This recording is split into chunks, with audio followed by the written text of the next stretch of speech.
Trizac. L'original.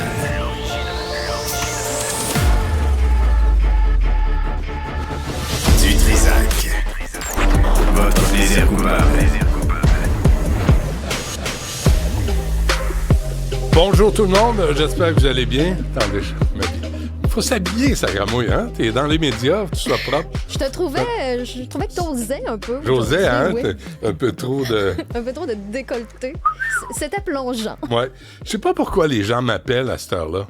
Ah! J'ai un appel. Mais pourtant, Appelez-moi pas, je suis comme un peu occupé. tout le monde sait pas qu'en prendre. ondes, à 11h, Ouais. sauf cette personne. Attends. Ah, il est trop tard. Ah, t'aurais aimé se répondre? Non, mais j'allais lui dire, je suis désolé, je suis occupé. Je peux pas répondre. Appelez-moi. De toute façon, personne m'appelle. Je suis pas toi, là. Moi, j'ai jamais d'appel. Non? Jamais. Personne m'appelle. Ah. Non. C'est-tu parce que t'as l'habitude de ne pas répondre, justement? Les gens se sont tannés à Londres, puis... Ça peut. Ça aide pas. Mais personne m'appelle. Jamais. Même mes enfants, là, des fois, je leur écris puis ils m'appellent pas. Il n'y a pas de retour d'appel. C'est quoi le message de ta boîte vocale? C'est fuck off. Non, c'est je suis désolé, je suis pas là. Laissez-moi un message. Tu sais, je suis poli. OK. Mais personne m'appelle. Mais moi, j'ai pas ton numéro, fait que je peux pas t'appeler. Ben, ça aide, ça. Yuri Chassin sera avec nous à 12h30, qui sort sur sa déception de la gestion des finances publiques de la part de la CAQ. C'est un économiste. Et monsieur... c'est quoi cette affaire? Vraiment, faut que je fasse quelque chose. C'est ta moumoute, quel numéro quoi, ça? Ah, c'est la mauvaise. J'ai mis celle du dimanche. Tu sais, pour aller à la messe. Ça fait longtemps que je ne peux pas aller. Bref, Yuri Chassin à 12h30. Maher Coulour, directrice générale de Transgesco. C'est quoi Transgesco? On va vous le dire. Mais là, ils veulent faire un projet immobilier. C'est lié à la STM. C'est la branche, tu sais, de courtier immobilier de la STM, la Société commerciale. Merci, Sibeth. Puis là, tu sais, déjà, la STM a des déficits, a des retards. Tu sais, la ligne bleue, les coûts ont explosé, tu sais, genre d'un milliard et quelques de dollars. Je sais pas pourquoi. Bref, ça, on va peut-être, elle va annuler d'ici là.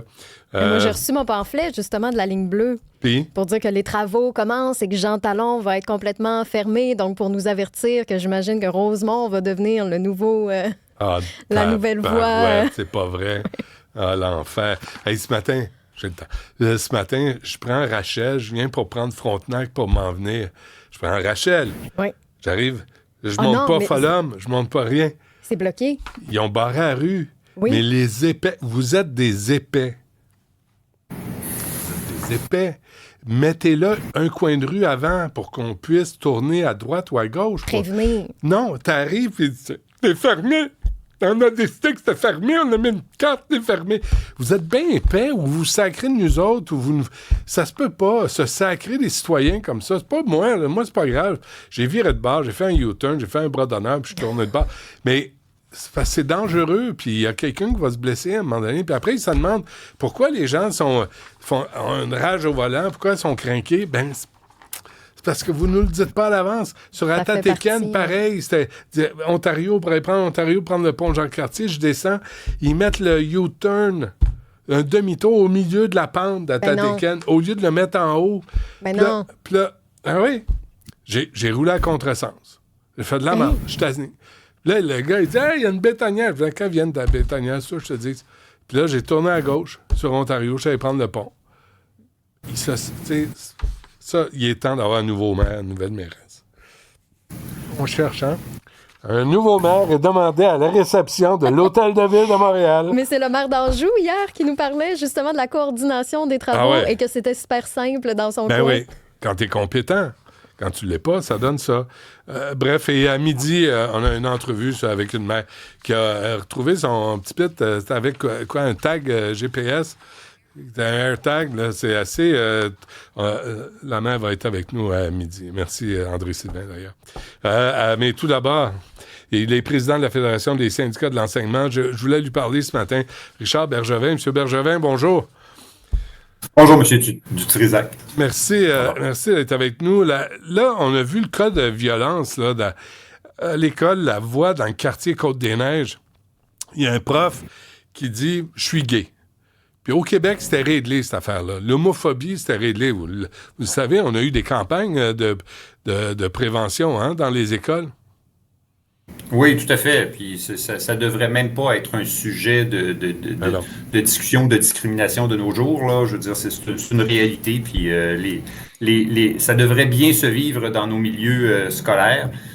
On comprend pas très bien pourquoi il y a eu des gestes inappropriés là, dans cette situation-là. Vous êtes sûr que vous comprenez pas? Parce que là, toute la prémisse est au conditionnel. Oui, on comprend ce qui se passe. Oui, on sait ce qui se passe. Personne n'ose le dire.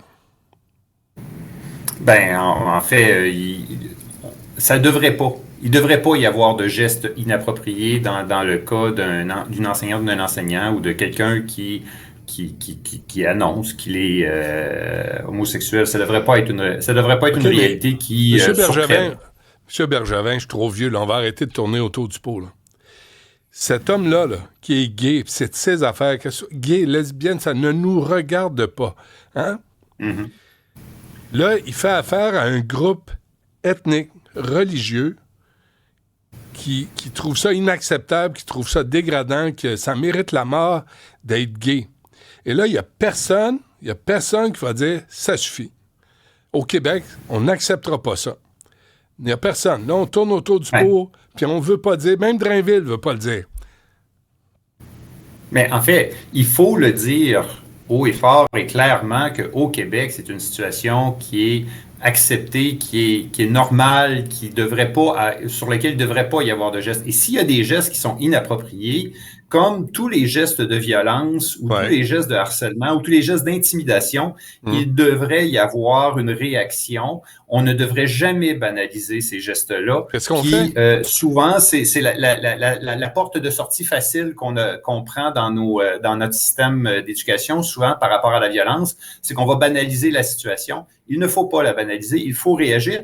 Et ce qu'il faut surtout faire, c'est prévoir déjà à l'avance quand ça se reproduira, comment on va réagir, puis qu'on ait déjà des protocoles très clairs de réaction par rapport à ça, parce que les victimes, ceux qui sont victimes de ces situations-là, quand ils voient qu'il y a une réaction rapide et énergique dans les situations inacceptables, comme on a vécu là, bien, à ce moment-là, déjà la victime se sent mieux et les autres autour se retrouvent dans une meilleure situation. OK, je vous arrête, si on ne réagit pas vivement, on peut avoir un problème. Pourquoi vous et Drainville et toute la gang là, impliquée dans l'éducation, vous n'êtes pas capable de parler des gens qui agressent?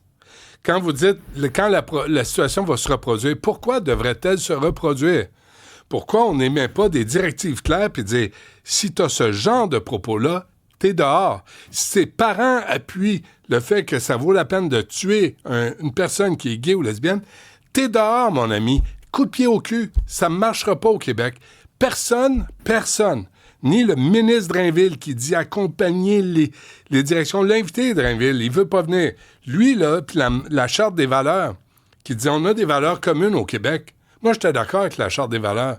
Pourquoi vous n'êtes pas capable de dire les agresseurs, on va les mettre au pas, ça va être inacceptable, on va y sortir de l'école, on va convoquer les parents, on va leur crisser une amende d'en face, puis ça va se régler vite.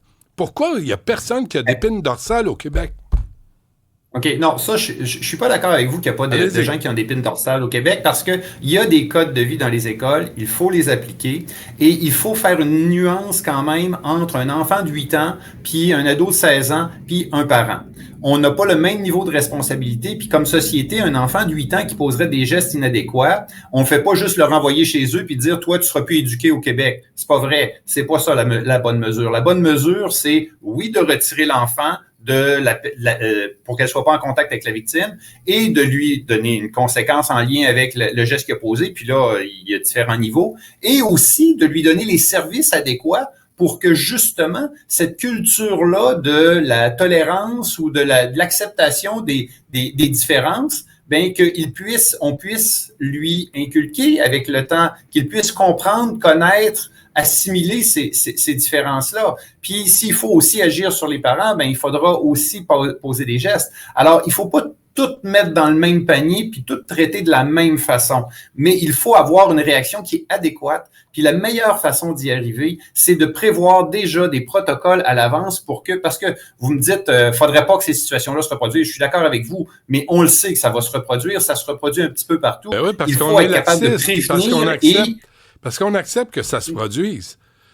Si on accepte que ça se produise, alors ça va se reproduire. Si le message est clair aux parents, puis vous parlez des enfants de 8 ans, hey, on commence-tu par là? Les petites filles ont les mêmes droits que les petits gars. Puis les gays ont les mêmes droits que toutes les... Tu sais, c'est pas négociable, mais on est toujours on a toujours une position où faut être compréhensible, puis c'est négociable. Ce n'est pas négociable. On n'a pas accepté ça au Cours du Québec. Ce n'est pas négociable, mais on peut pas Je veux dire, l'éducation, ça se fait avec le temps. Et il faut prendre le temps de faire les changements et approprier avec les gens. Ça veut pas dire accepter des gestes inacceptables, là. Je ne suis pas du tout en train de dire ça, puis je trouve ça très important parce que quand vous dites qu'il faut réagir, il faut agir en prévention. Premièrement, le nommer, le dire que c'est pas acceptable chez nous. Puis ensuite, si jamais quelqu'un déroge à la règle, on agit aussi, il y a des conséquences, mais il y a aussi des services qui viennent particulièrement avec les plus jeunes pour les faire évoluer, transformer leur façon de voir et de penser ces réalités-là qui acceptent la différence et qui ne se sentent pas agressés par cette différence-là, mais plutôt qu'elle soit acceptée dans notre société, parce que c'est ça qu'on est au Québec. Qui se sentent agressés par cette différence. Je m'en fiche complètement. Qui apprennent à vivre au Québec selon nos valeurs. Et ça, c'est inacceptable. Moi, hier, il y a une mère qui m'a écrit, là, puis elle me dit, il y a des groupes de Maghrébins qui traitent sa fille de petite salope puis de pute. Mais là, il va falloir le dire, puis on va dire, ça suffit, puis ça passera pas. Puis c'est pas vrai. Les cultures misogynes, ça passera pas au Québec. Il y en a pas un sacramouille qui est capable de le dire. Il y en a pas un qui est choqué de cette situation-là. Vous, le syndicat, vous devrez être les premiers sur la ligne. On a notre responsabilité en lien avec nos membres. Nous, on a une responsabilité envers nos membres. On a un enjeu aussi qui est sociétal. On s'implique dans les discussions de société, mais c'est pas à nous à aller réguler ce genre de comportement-là au niveau de la société. Nous, ce qu'on a à s'assurer, c'est que premièrement, les conditions de travail de nos membres, la façon aussi professionnelle avec laquelle ils agissent dans les milieux, et on pense que d'avoir des mesures qui sont adéquates dans les milieux, donc des codes de vie qui sont importants et qui travaillent autant en prévention qu'en ne banalisant pas ces situations-là, puis en agissant sur les problèmes quand ils se produisent, on pense que les milieux sont à la bonne place. Et moi, ce que je veux aussi qui est mentionné, qui est important, c'est que chaque école, chaque centre, chaque communauté a sa réalité. Et il faut éviter de mettre des règles qui sont à grandeur du Québec quand on vit pas la même réalité à Gaspé, attendez, à Montréal ou à Québec ou à Trois-Rivières. Partout. Les petites filles ont les mêmes droits que les petits gars. Oui, c'est vrai. Partout. Oui. T'as pas à menacer de mort quelqu'un qui est gay ou lesbienne. C'est pas de tes sacramouilles d'affaires. Ta religion, à la maison, tu nous sacs patience avec ça. Oui, on peut appliquer des règles horizontales partout au Québec. Voici comment ça va se passer. Le reste, c'est pas négociable. Mais vous êtes mou, Drainville est mou, tout le monde est mou, et les intégristes religieux s'imposent. C'est ça qui arrive dans les classes. Je suis pas d'accord avec vous Consultez vos profs, ils vont vous le dire. Non, je suis pas d'accord avec la mollesse des syndicats parce que il y a des bouts qui ne nous appartiennent pas. Nous, ce qu'on souhaite, puis je vous le dis là, c'est dans nos règles pas dans nos règles, mais dans nos lignes de com présentement, c'est de dire justement qu'il ne faut pas banaliser, qu'il faut agir à chaque fois et qu'il faut avoir des réactions qui sont appropriées à chaque fois. Il faut mettre des mesures, il faut établir des protocoles pour que quand ça se produit, on se pose pas la question comment on réagit, mais que ce soit automatique, que ces protocoles-là, que ces actions-là soient déjà connues, que si on pose ces gestes-là, on va se retrouver dans le trouble. Et donc, quand je dis qu'il y a des nuances entre Gaspé et Montréal, c'est qu'il est possible qu'il y ait des mesures qui doivent être plus publicisées, plus mises sur la place publique pour que les gens la différence soit mieux connue.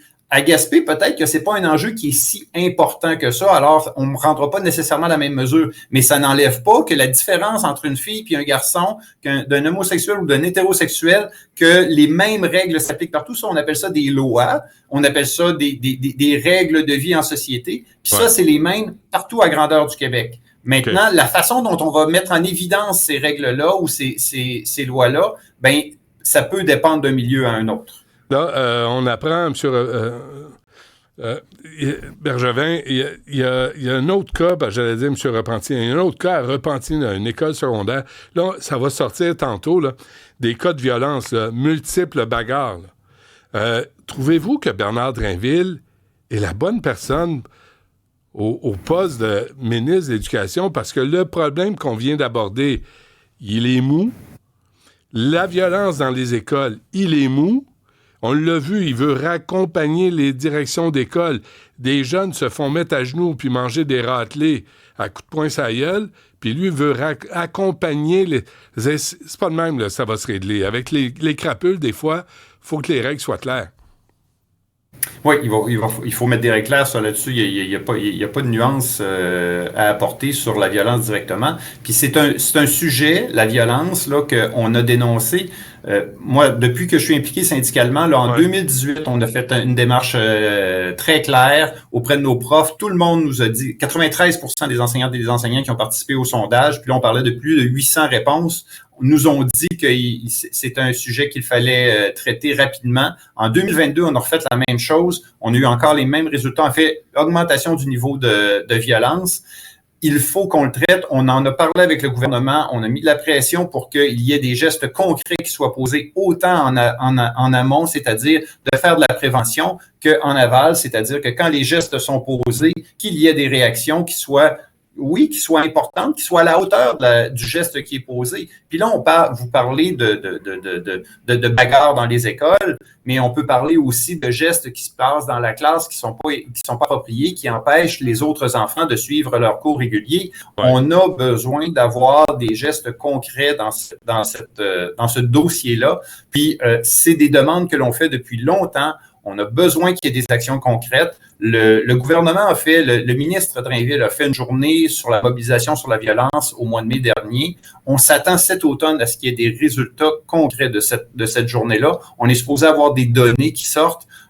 On souhaite qu'il y ait des mesures concrètes qui soient prises, puis qu'on donne surtout les moyens aux écoles et aux centres de prendre les mesures concrètes. Si un enfant ne peut pas rester à l'école pendant un certain temps parce qu'il n'y a pas un comportement qui est approprié, bien, il faut avoir la possibilité de l'exclure un certain temps, de lui donner des services qui peuvent être à l'extérieur de l'école parce que c'est pas approprié qu'il soit à l'école. Mais il faut prendre soin des victimes, il faut prendre soin du service que l'on donne à tous les enfants.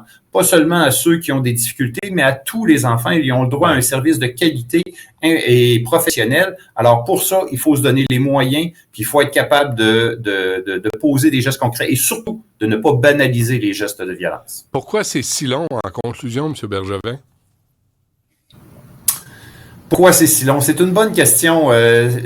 En fait, nous, quand on a commencé à travailler sur ce dossier-là, qui est un dossier qui est important, on avait de la difficulté à avoir, puis là, je vais vous faire plaisir, pas plaisir, mais mettons que ça va aller un peu dans le sens de ce que vous dites. On travaillait juste pour avoir un comité pour être capable de travailler sur la question avec l'employeur, puis on avait de la difficulté. On a fait progresser les choses. Maintenant, le ministre est rendu impliqué là-dedans. J'espère qu'on ne sera pas seulement dans les mesures qui paraissent bien, mais qui ne donnent pas de résultats. Ce qui m'intéresse, c'est qu'est-ce qui va se passer dans nos écoles, puis qu'est-ce que ça va changer pour nos enseignantes et nos enseignants et pour les enfants et les adolescents qui sont dans nos écoles. Puis on espère que cet automne, il va y avoir des gestes concrets. Et là, vous espérez, il me semble que c'est urgent d'agir.